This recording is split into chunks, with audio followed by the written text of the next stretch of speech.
अरबों का एक मशहूर बुत जो सफा और मरवा पहाड़ियों पर पूजा जाता था। ये वो बुत थे जिसे लोगों ने अपने हाथों से नहीं तराशे थे, बल्कि ये जीते जागते हकीकी इंसान थे। उन्होंने खाने काबा के अंदर ऐसा क्या जुर्म किया था जिसकी वजह से अल्लाह ने उन्हें ऐसा खौफनाक अजाब दिया जो आने वालों के लिए इबरत की निशान बन गई।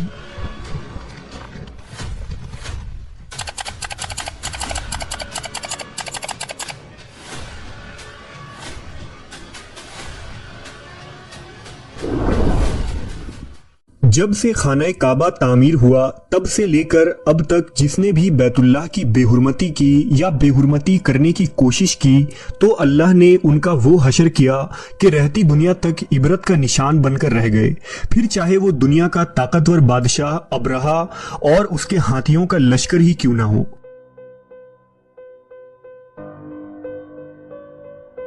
इसके अलावा तारीख में कई ऐसे वाकयात मिलते हैं कि जिन्होंने काबा शरीफ की बेहुरमती की और उनको अल्लाह ने दर्दनाक अजाब देकर तबाह कर दिया।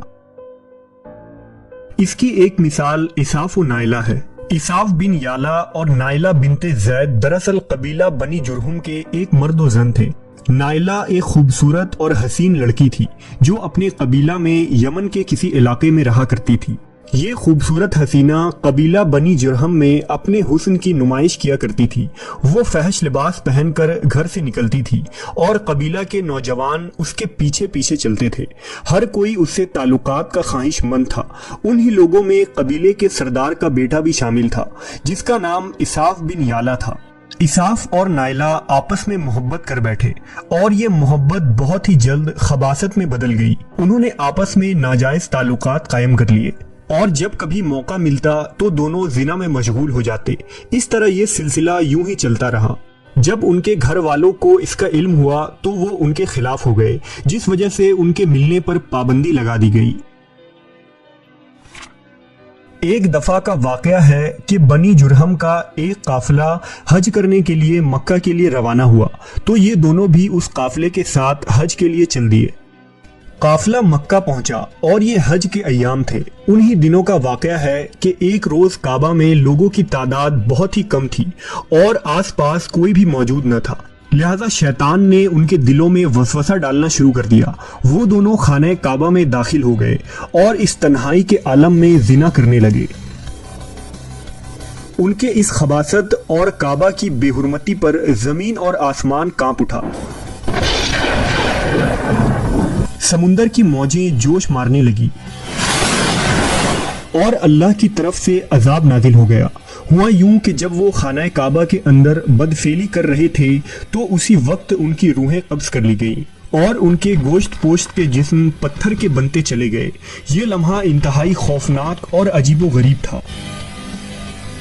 दो जिंदा इंसान अजाब इलाही के तहत अब पत्थर के बन चुके थे।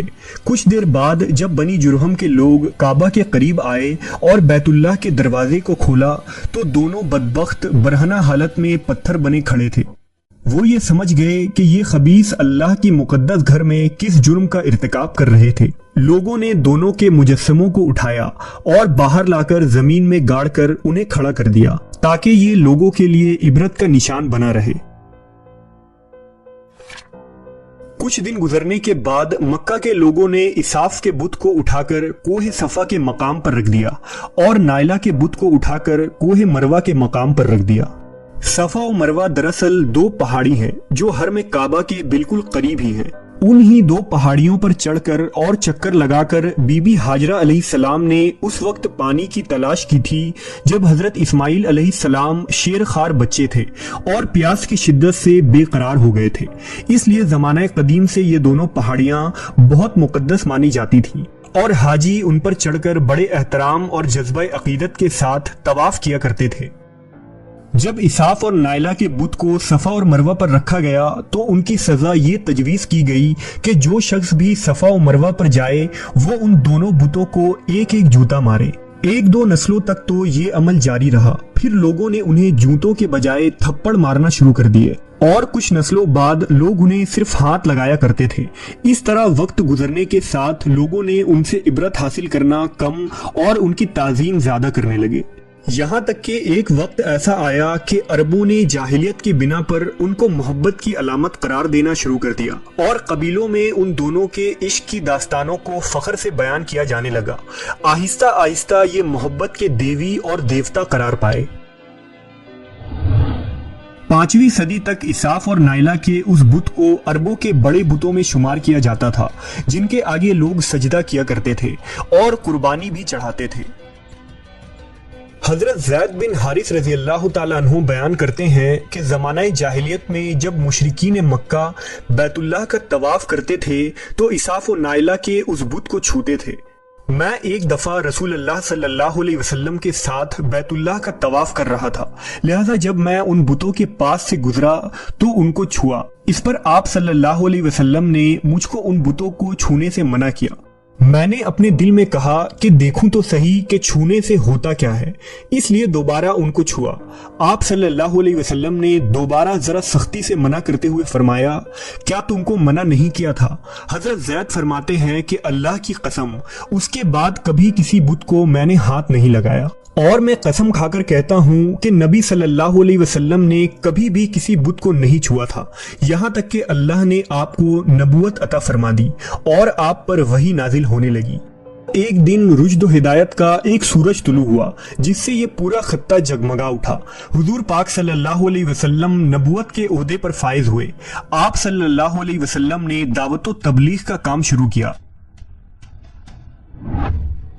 10 ہجری میں جب اللہ نے عرب میں دین اسلام کو غالب کیا اور محمد صلی اللہ علیہ وسلم نے مکہ فتح کیا تو آپ فتح کے بعد حرم شریف میں داخل ہوئے اور آپ نے اپنے بھائی حضرت علی کے ساتھ مل کر تمام چھوٹے بڑے بتوں کو توڑ ڈالا۔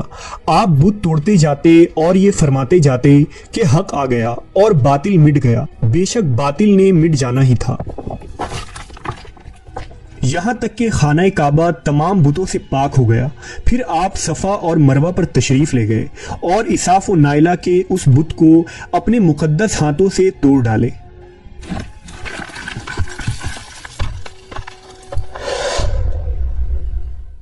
ہم نے دیکھا کہ اساف و نائلہ کے اس بت کو لوگوں نے بطور عبرت صفا اور مروہ پر رکھا تھا، لیکن شیطان نے انہیں ایسا گمراہ کیا کہ وہ ان کی پوجا کرنے لگے۔ صرف یہی نہیں بلکہ زنا جیسے بدترین جرم جسے کعبہ شریف کے اندر کیا گیا تھا، لوگ اس داستان کو فخر کے طور پر بیان کرنے لگے۔ ہونا تو یہ چاہیے تھا کہ ان کے اس بدفعلی پر لعنت کی جاتی، لیکن عربوں نے اس گناہ کو داستان عشق بنا دیا اور اساف و نائلہ کو ایک رول ماڈل کے طور پر پیش کرنے لگے۔ بالکل اسی طرح آج کے اس فتنے بھرے دور میں یہی کچھ حالات نظر آتے ہیں، جہاں اگر کوئی شخص کسی طرح کا سنگین جرم کرے تو لوگ اسے ہیرو کی طرح بطور نمونہ پیش کرتے ہیں۔ فریڈم، آزادی خیال اور لبرلزم کے نام پر ہر طرح کی خباثت اور برائی کو خوبصورت انداز میں پیش کر کے اس کی بھرپور تائید کی جاتی ہے۔ اللہ رب العزت سے دعا ہے کہ اللہ ہمیں ہر قسم کی برائیوں اور فتنوں سے محفوظ رکھے اور شیطان لعین کے وسوسوں اور چالوں سے حفاظت فرمائے۔